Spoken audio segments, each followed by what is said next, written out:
Chapter 1. "It looks like everyone is here now," Aleric said, projecting into the crowd. "We are gathered here today to bear witness to the trial of Ariadne Chrysalis, former Luna to the Winter Mist Pack." His eyes scanned over the faces of everyone around, before finally landing on me. "Do you swear on the goddess's name, Ariadne, that you will tell the whole truth during this trial?" Aleric asked. I met his piercing green eyes, a shiver going down my spine. How those eyes haunted me. "I do," I replied loudly and confidently. "And how do you plead?" I held my breath, my heart racing in my chest. "Not guilty." 2 weeks earlier. "She's pregnant," Aleric told me. I stared at him in shock, my face paling. My destined mate, the love of my life, was telling me that he had gotten a girl pregnant. A girl who was not me. It was like a kick to the gut. The mate bond made the weight of his words torturous, and my inner wolf howled out in pain. I had given everything to Aleric, suffered everything for him, and yet here he was, standing in front of me, telling me such excruciating news, as if he were telling me the time of day. "Why?" I whispered, tears brimming in my eyes. "I don't need to explain myself to you," Aleric said sharply. "You couldn't even fulfill all your duties as my mate, as a Luna. Don't start acting as if this is a surprise. The pack needs an alpha heir. Something you are incapable of, Ariadne." His words stung, twisting deep into my flesh like a knife. We had been officially mated for 6 years now, and it was true. I had failed to bear him a child. It wasn't as though I hadn't wanted to, though. For months after we had officially found out about the mate bond, I would try everything to be with him as much as possible. But he was never interested in me. I could see that clearly. I knew he was only with me because I was the rightful Luna. But there was something else I knew, too. Something no mate should ever have to live with. And that was that I knew about his mistress, Thea. Aleric and Thea had known each other since before we were officially mated, and I could plainly see how he doted on her over me, gave her the love that was rightfully mine, looking at her as if she were his son. But every part of my being loved him, even if he did not love me. And yet, by some futile dream, I remained hopeful that he would warm to me once I bore him a child.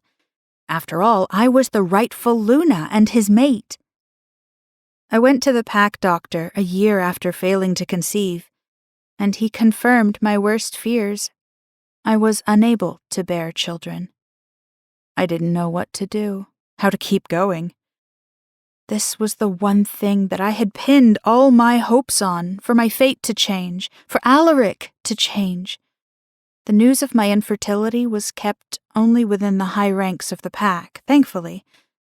But I'd never seen my father, the beta, look so disappointed in me. I had tried everything to keep Aleric's attention despite the news. I lost weight, tried to make myself prettier, and dedicated myself to my Luna duties. We were the most successful pack in the country, and a part of that was due to me. I thought, if I could make him successful, then he would pay me back in kind. However, the longer time went on, the colder and more aggressive he became. Whenever he had laid with me in the past, it had always been cold, clinical, as if he were performing a duty rather than enjoying himself. But then everything changed once he learned of my infertility, his visits soon completely stopping. Those short moments he had once indulged me had been everything to me. They were the only times he had ever touched me with intimacy. My skin would send sparks wherever our bodies met, and his scent would intoxicate me. This was the curse of the mate bond.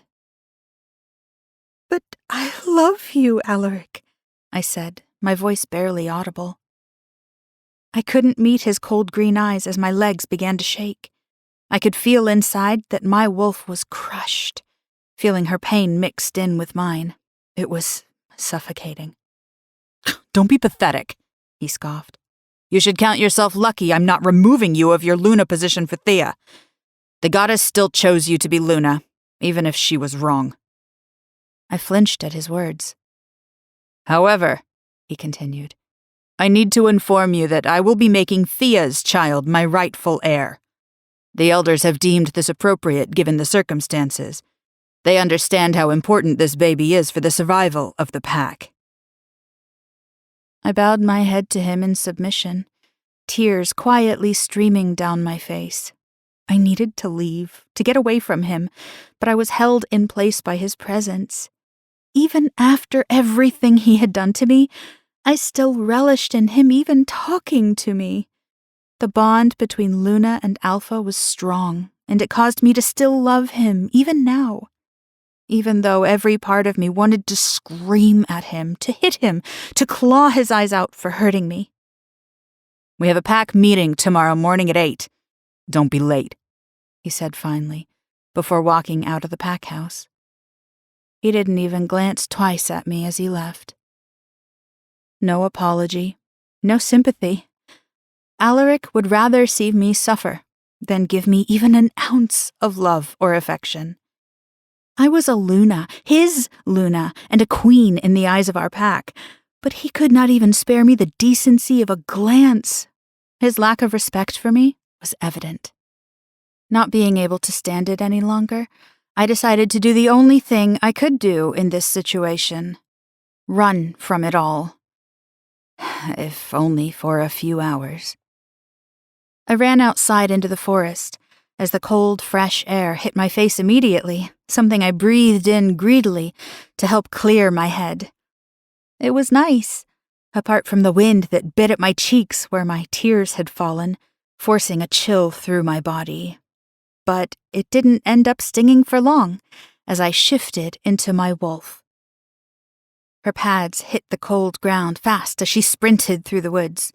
I gave her full control, as I knew she needed this. She needed to feel free and alive. We were both trapped by our position, our duty, our mate. We had sacrificed everything for our pack, everything for him, and it was all for nothing. Even if it were possible to bear him a child now, I knew they would be thrown aside, just as how I had been discarded. I could see now that it had been for the best that I brought no children into this family. No child would make his feelings for me change. It was naive of me to think so before. This was the first time I'd ever been thankful for my infertility. It was an impossible situation. Every part of me wanted to run away, but I knew my pack needed me. In fact, I knew damn well that Thea would burn this pack to the ground if she became Luna.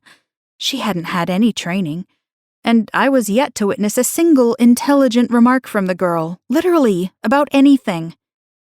But what about my own mental health? Hadn't I suffered enough?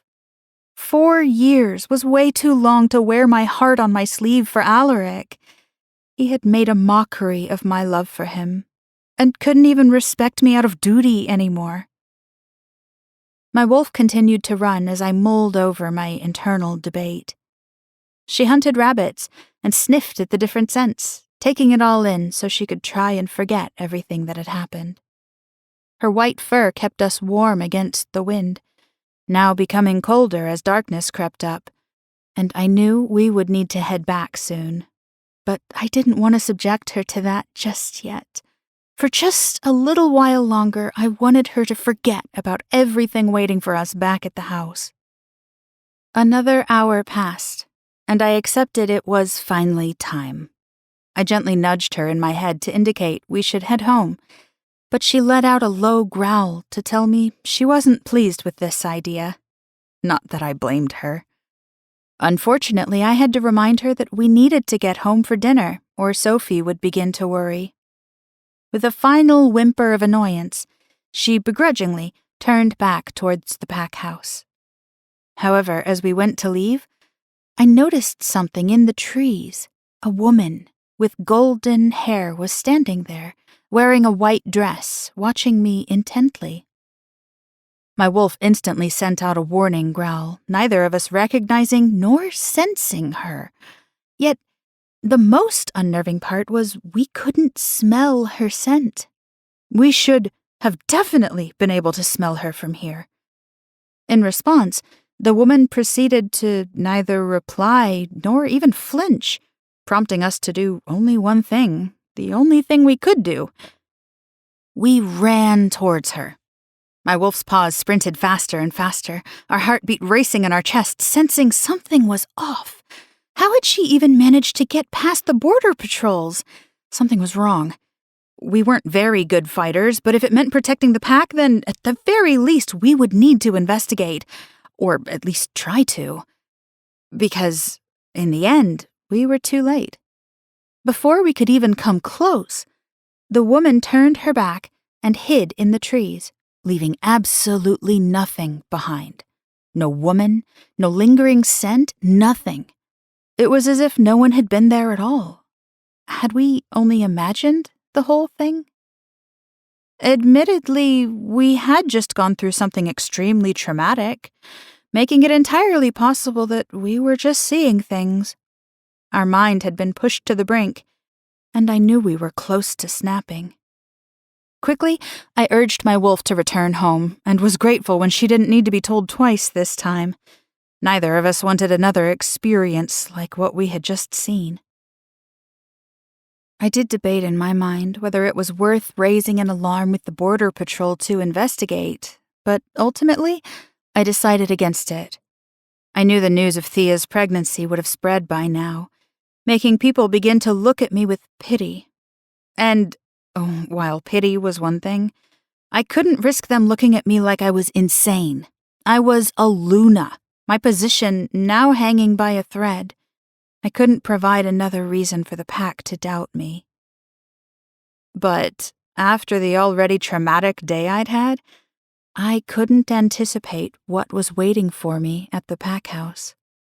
After I shifted back and dressed again, I headed into the house, seeing something that made me immediately stop dead in my tracks. Because it was as I walked inside that her scent immediately hit me, a sugary, sweet smell that always made my nose wrinkle. Thea.